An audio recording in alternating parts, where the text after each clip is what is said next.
Hello everyone and welcome. In this video I'm going to be playing some of the worst Walking Dead free-to-play games that are currently available. During the last couple of weeks I keep seeing these mobile phone games pop up on Facebook, these Walking Dead games popping up on Facebook and other social media outlets, and I thought, you know what, why don't I play them and let's look at how awful they are together, because I know you like seeing me moan about stuff and you like seeing me rant about things, so let's go on this adventure together in which I lose my mind playing terrible Walking Dead video games. So, let's begin.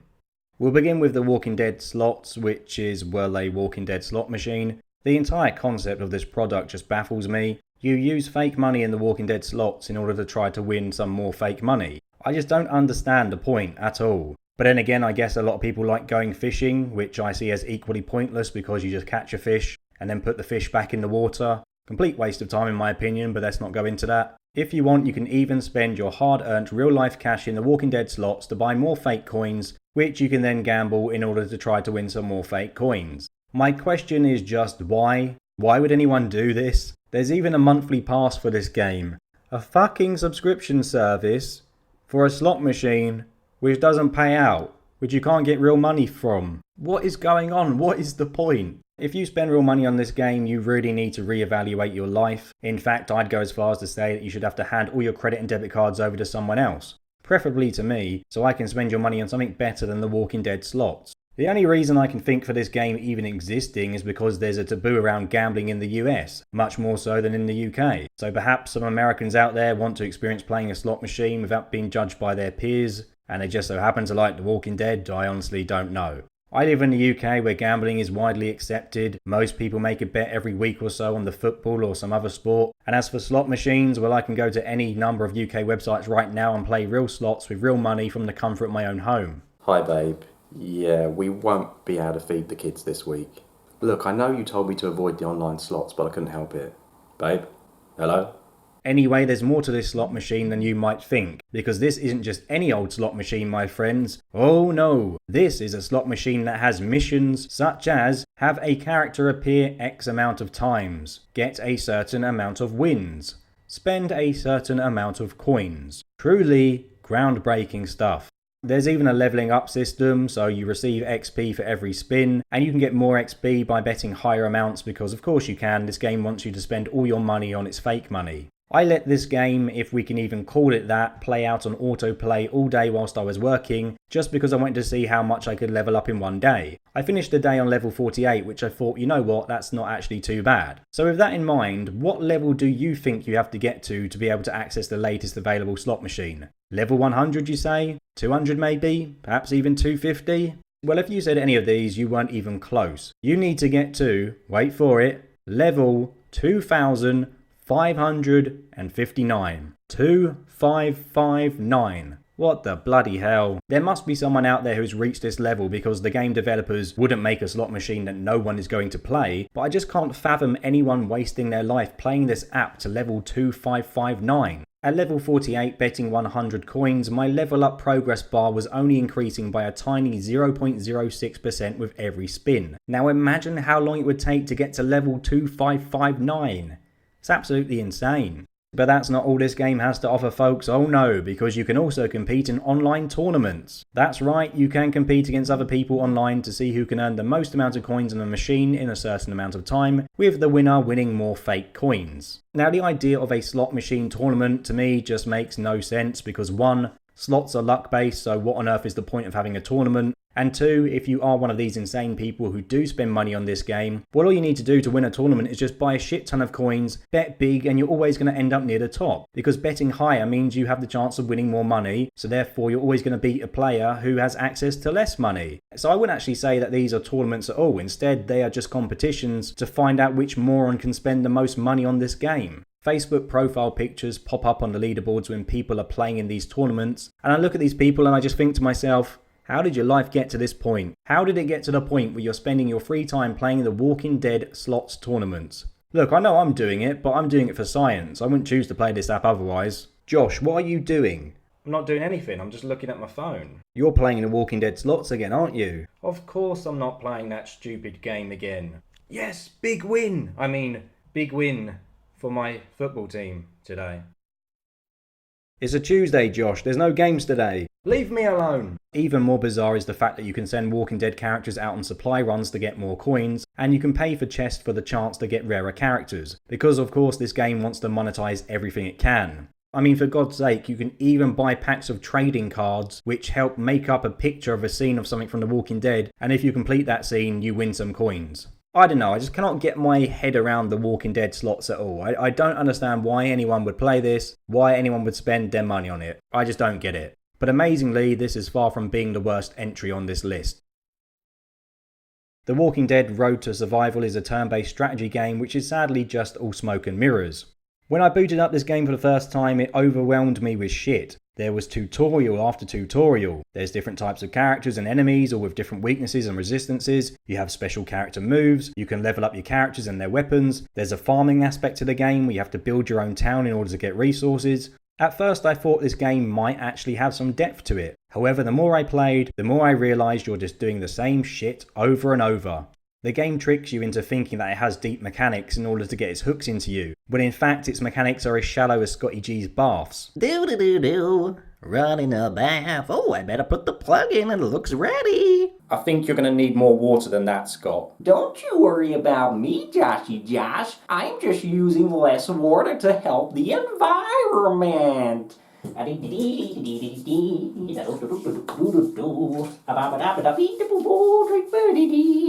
Every level in this game is made up of 5 to 6 waves of enemies which are all pretty much the fucking same. Your characters appear in the middle of the screen whilst walkers or human enemies attack from either side. You click on the enemy to attack them, and well, that's about it. Yes, I know there are buffs and other special moves which your characters can use, but I fought over 300 waves of enemies in preparation for this video and used the exact same tactic every single time, whereby I just target the enemy who's closest to me and then pick off the rest. Then on the final wave I use my specials that I've saved up and that's it, mission accomplished. I haven't failed one story mission on this game. It's the same repetitive, monotonous bullshit over and over again. However, I did try one of the extra missions and I absolutely got my arse handed to me. And you know why I got my arse handed to me? Well, it wasn't because I was doing anything different, it wasn't because the AI was playing smarter, it's simply down to the fact that this game's approach to difficulty is to give the enemies more hit points and that's it. Nothing to do with changing their tactics or making the players have to actually play more tactically, just give them more HP. I've only played this game for a couple of hours and I shan't be playing anymore, but I can already see what's going to happen in this game. Inevitably, you're going to get to the point where you get to enemies who are all stronger than you are, so you have to go to the store and spend real money on a stronger character in order to defeat them. Then maybe for a couple more hours you'll stroll through the game destroying everything in sight until you come across some more enemies who have even more HP and then you have to spend more money on buying another stronger character. Rinse and repeat until you spend all your money on this piece of shit game.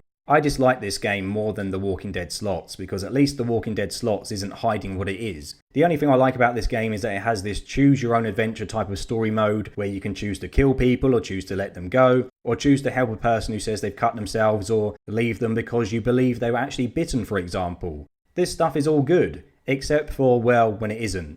So I got to the point in the game's story mode where it allowed me to choose whether to side with Rick or the governor during the assault on the prison, which I thought was really cool. I decided to team up with the governor because I wanted to see what weird directions this story would head in if I killed Rick. So I get to the battle with Rick and like the absolute madman that I am, I have his son Carl deliver the final killing blow. However, immediately after the battle, I get a little scene of Lily blowing the governor's brains out, and then the story continues on as if I just hadn't killed Rick 10 seconds earlier. So why give me choices if they don't matter?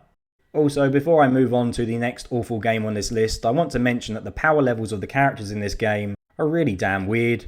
So I accumulated enough free coins playing this game to have 2 cracks at a legendary character loot box. And what 2 legendary characters did I get? First up was Amber, and I assume this is the Amber who was one of Negan's wives. But why the hell has she got a giant scythe? And also, why is she more powerful than anyone else on my team? Amber delivers 1 to 10k damage every single attack. She can also attack twice in a row. I mean, bloody hell, if she was really this powerful all along in the comics, she could have just taken down Negan and wiped out the Saviors single-handedly. My second legendary character that I unlocked was Dwayne. Dwayne? Are you kidding me? In what world is Dwayne considered to be a legend? He's a scared kid who died. It's so weird playing this game and having a team with Rick and Carl on it, but seeing Amber and Dwayne doing all the work. It doesn't make any sense. Avoid this game like the plague. The award for the game with the worst name on this list goes to Fear the Walking Dead Dead Run. Okay, it's actually Fear the Walking Dead, pause, Dead Run. But still, why would you have the same word twice in your game's title? Imagine if, I don't know, the next Mario Kart game is called Mario Kart Kart Adventure. Just call it Mario Kart Adventure. And in the same way, this game should just be called Fear the Walking Dead Run, not Fear the Walking Dead Dead Run. Anyway, the game's title is the least of its problems. It's a black and white auto runner where you play as Nick and other characters which you can buy, tapping on the screen to shoot shit, and that's about it. The game does have a story mode, but as soon as I finished the first level, the game just decided to close itself down, and this has happened a number of times when trying to play this game. The only positive thing I can say about this game is that I like how the camera shifts when you're playing. Sometimes your character's running to the side, sometimes they're running towards the screen. I guess that's kind of neat, but that's about all I can say really about this game. I mean, it's okay, I guess. It does what it says. It's a good dead run, I guess. Yeah, let's move on.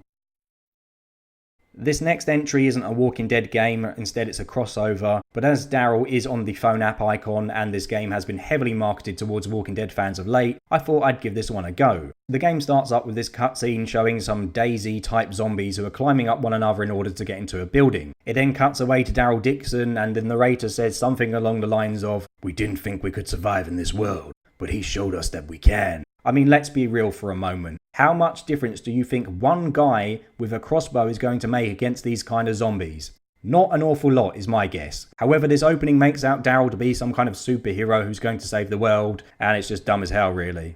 Then the game starts, and bloody hell, this game is ugly. Daryl is referred to as Stranger, even though in the cutscene we had 10 seconds ago we saw him called Daryl, so we know who he is, so why is he now called Stranger? Anyway, Daryl saves who I assume are the game's two main characters, and then he just disappears. And then you play the game proper, and what a surprise, it's another game like Road to Survival, which contains tedious resource farming mechanics, for fuck's sake. Then you fight walkers, and amazingly the action is somehow even more boring in this game than it is in Road to Survival. All you do is watch your character attack and then press a button to do a special move once it cools down. I have no idea how Daryl fits into this game's story, I don't know how to unlock him as a playable character, but I sure as shit ain't waiting around to find out. After 5 minutes of this game, I was done. The Walking Dead Survivors is yet another game where you have to harvest resources and then sit around waiting for characters to build shit whilst the game tries to make you spend real money to speed things up. I know I've played this game because this is my recorded footage, but I honestly can't remember a thing about it. I guess all these shitty games have just merged into one ultimate crap game in my brain. So let's move on to the next one. Here we have yet another resource collecting, microtransaction riddled free-to-play Walking Dead game. I feel like the developers of these games must have only watched the second season of The Walking Dead and just assumed that the entire show is set on a farm, because why does nearly every Walking Dead mobile game have to include fucking farming? If I wanted to build a farm, I'd go and play Stardew Valley. It's cheaper than spending money on these games and it's a fantastic game to boot. Anyway, when you're not farming, this game is a turn-based strategy like Road to Survival, but it's actually half decent. For one, you can actually move your characters instead of just standing there waiting for waves after waves of enemies to attack. There's also Fog of War, so you can't initially see all the enemies on screen. There's an Overwatch ability where you can move your character a smaller distance than normal, which allows them to then deliver a counter attack if they are attacked. And you can even get double kills with Daryl's crossbow, which is pretty damn satisfying. If this game just focused on the turn-based gameplay and didn't contain all the tedious money-grabbing farming bullshit, I'd probably recommend it, but as it stands I still can't recommend anyone play this game. Now we come to the final game on this video, and my first impression of this game was not good. I booted up the game only to be greeted with this absolute mess of a loading screen. I mean, look at the state of these characters. I mean, for a start, Daryl has no neck, Carol looks Asian for some reason, and Michonne looks like the lady from the Guinness World Book of Records who can pop her eyeballs out. But I went and played the game, and you know what? I can't actually believe it. I found a Walking Dead mobile phone game that I might actually like. It's a miracle. The Walking Dead Our World is basically the Walking Dead Pokemon Go, and I like Pokemon Go, so maybe that's why I like this game. You walk around your neighbourhood fighting the undead, saving people, picking up supplies and completing story missions. You can build your own armories where you drop off rescued survivors as well as other buildings, and you can actually see other players' buildings on the map, which I think is a cool feature. I like this idea that you can affect the game world around you by building things. I mean, I was amazed to see that someone else near me is actually playing this game when I found one of their buildings, because I'd never even heard of this game until I decided to do some research for this video. The gameplay itself is pretty simple. When you come into an encounter with some walkers, you touch where you want to shoot on the phone, or you swipe up to throw a grenade. I do find the touch controls to be a bit annoying though, because as you have to touch the screen to shoot, it obviously stops you seeing whatever is under your finger. And as I have fat fingers, that means sometimes I can't even see what I'm shooting at. All in all, it seems like a lot more effort has gone into this game than the rest on this list. I don't know how bad the microtransactions are in this game because I've only briefly played it from home at this point, but I think I might make a bigger video on this in the future in which I go around my town and see how much of this game I can play before it tries to get into my wallet. Now, overall, this game isn't bad. I mean, it's very simple, it is quite repetitive, but it's an actual functioning Walking Dead game where you don't have to build a fucking farm. So this is an okay game. The rest though, stay away. So let me know your thoughts below. Did you enjoy this video? Have you played any of these games? Do you like any of these games? Are you that person who spends your money on the Walking Dead slots? Are you an absolute maniac? Whatever your thoughts are, let me know in the comments below, and I'll see you all very soon. Thank you for watching. Goodbye.